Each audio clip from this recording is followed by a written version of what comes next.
At the time of uploading, winter is in full swing and we're just a few short days from Christmas.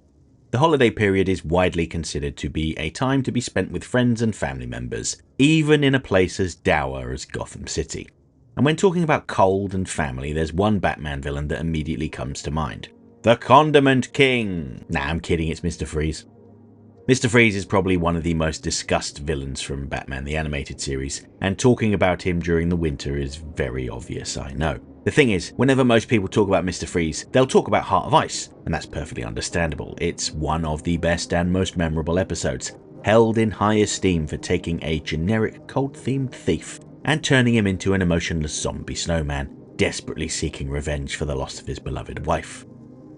Victor Freeze's quest for revenge against the heartless industrialist Ferris Boyle, get it, Freeze versus Boyle, clearly spoke to viewers and left its mark.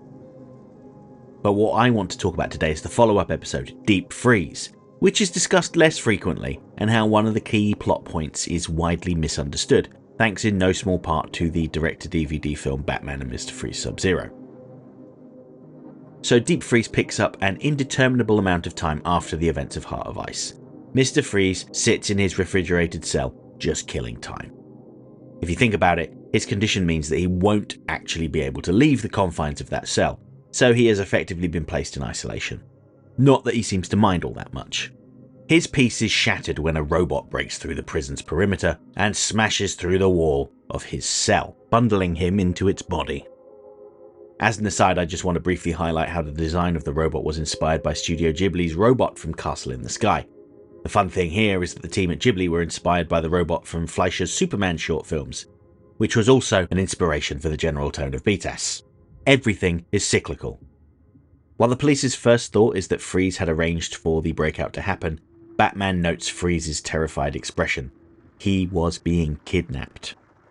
And that's my first point about Mr. Freeze. For a man that claims to be dead to emotion, he has a lot of very strong emotional reactions. I can agree that his emotional range is more limited, but he very clearly feels anger, sorrow, joy, and fear. The whole scheme has been orchestrated by a Walt Disney stand-in, Grant Walker, an eccentric billionaire that had built his own society, Oceana, just outside of Gotham under a dome. It's basically the Epcot Center, but out at sea and populated with like-minded individuals. Walker is another in a long line of billionaire capitalists that are the real villains of the stories they're in. By this point, Walker is elderly and frail, and he fears that his great work will stop if he were to suddenly pass away. What he wants is to be like Freeze, forever frozen in time, and essentially immortal, to allow him to save the world. At least, do what he thinks will save the world. Walker had started out in the theme park business, but over time his most popular resort expanded to the point that it became a city of its own.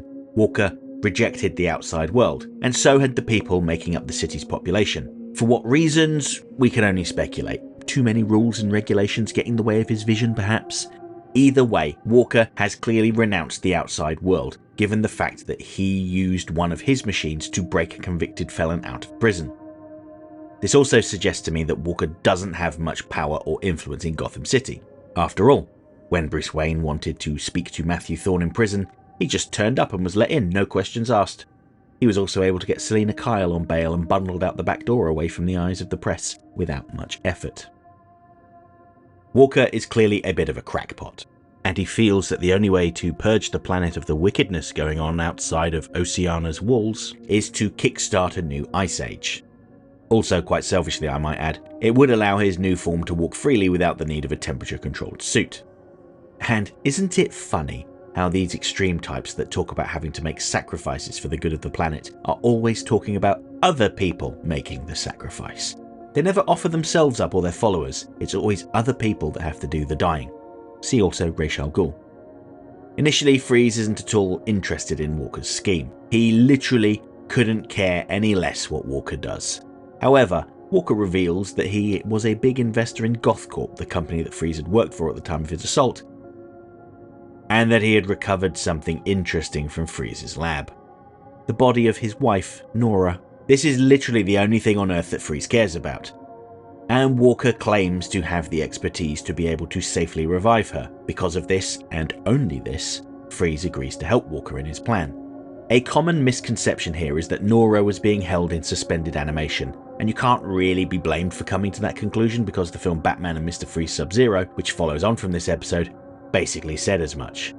Freeze literally says that Nora is being held in that tank until a cure for her condition can be found. But look at Nora in that tank. She is not frozen. She's already thawed out, and she is dead. That's her corpse floating in the liquid. When we saw her in Heart of Ice, she was frozen solid. You couldn't even make out her features. She was just a generic human shape in a tank. Also, Bruce Timm, Paul Dini and director Kevin Altieri have all gone on the record for saying that Nora was intended to be dead. They just couldn't explicitly say that due to the rules of children's television at the time. However, they made Nora's state explicitly clear in the tie-in comics, specifically the Batman Adventures Holiday Special, where Freeze mourns her at her grave, and the more recent contentious Batman The Adventures Continue, where Nora suffered a relapse and expired off-panel. Now, I don't mean to dunk on Sub-Zero, but that film disregarded one of the important points from the end of Deep Freeze. It wasn't a case that Nora was just waiting to be safely revived by thawing out.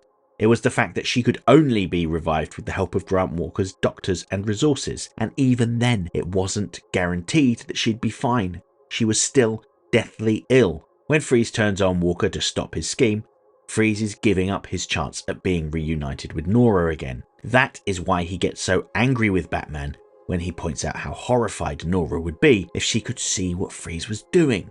Freeze knows he's right and didn't want to face that fact. Either way, no matter what he does, he's damned. If we take Walker's offer literally, then there are two scenarios if Freeze cooperates with him. If she could be revived, he knows that Nora will be repulsed by his actions and their relationship will be over. If he stops Walker, Nora will remain, for all intents and purposes, deceased. It's a lose-lose situation for Freeze, but he decides that disappointing Nora would be the worst of the two options. I'd like to think that the prospect of killing billions of people also influenced his decision, but we all know that the only person that matters to Freeze is Nora. Now, it's important to note that Sub-Zero went through a number of changes during its development. It was originally going to be a story about Bane, almost like their version of Nightfall, in which an unstoppable Bane gets the best of Batman. And the only way to defeat him is to unite the entire Bat family against him. But Warner Brothers executives asked that they change the story to be about Mr. Freeze, to synergize with the then upcoming Batman and Robin. So Kirkland and Rogel were kind of backed into a corner, but I think they made the best of the situation. Although this video isn't about Sub-Zero, maybe I'll talk about that next year, so let's move on. If you would like to hear more about this topic in the meantime, you can listen to my conversation with Randy Rogel that I shared in an episode of our podcast Totally Shui, which I have linked to in the info button in the top right corner. I've kind of jumped all over the place here, but another important point is that Freeze agrees to give Walker his immortality, although he is very open about how he views it to be a curse. And this episode has a delightful Twilight Zone style ending that really illustrates Freeze's point, where Walker's immortality becomes a horrific nightmare. After Batman and Robin persuade Freeze to help them stop Walker, Freeze destroys Oceana and traps Walker in a block of ice. He is ultimately shown sinking to the bottom of the ocean, completely trapped within that block of ice, which will now act as his watery grave. He had tried to escape death, and this was his reward: eternal life, stuck at the bottom of the ocean with no hope of escape. Although it is worth noting that Walker returned in the pages of the tie-in comics Gotham Adventures, where a furious Walker kidnaps Nora Freeze's new husband to force Mr. Freeze to prevent Walker's body from deteriorating in the same way that Freeze's had. This is another contentious story that some among the BTAS team would prefer to gloss over, as they feel it undermines the ending of Deep Freeze.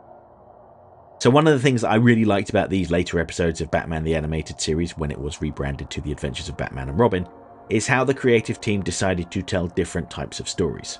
There were more comedic episodes like Harley's Holiday, horror stories like Avatar, even a western in Showdown. And Deep Freeze continues in that tradition, with a science fiction story involving robots, futuristic cities and world-ending plots. It's also a villain redemption story of sorts, although I would argue that BTAS's Mr. Freeze wasn't a villain in the traditional sense.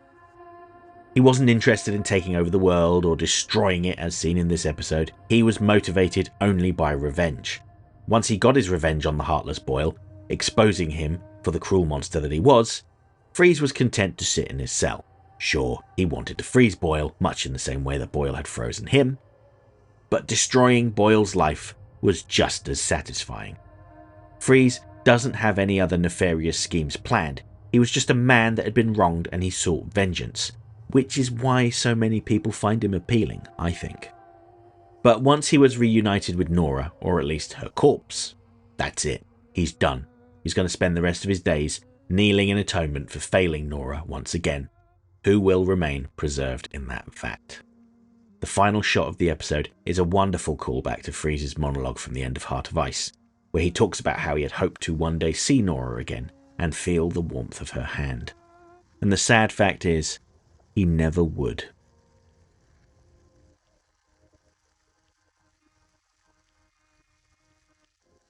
Okay, that's it for this week's essay. If you liked the video, don't forget to like, share, subscribe, leave a comment, tell all your friends about me.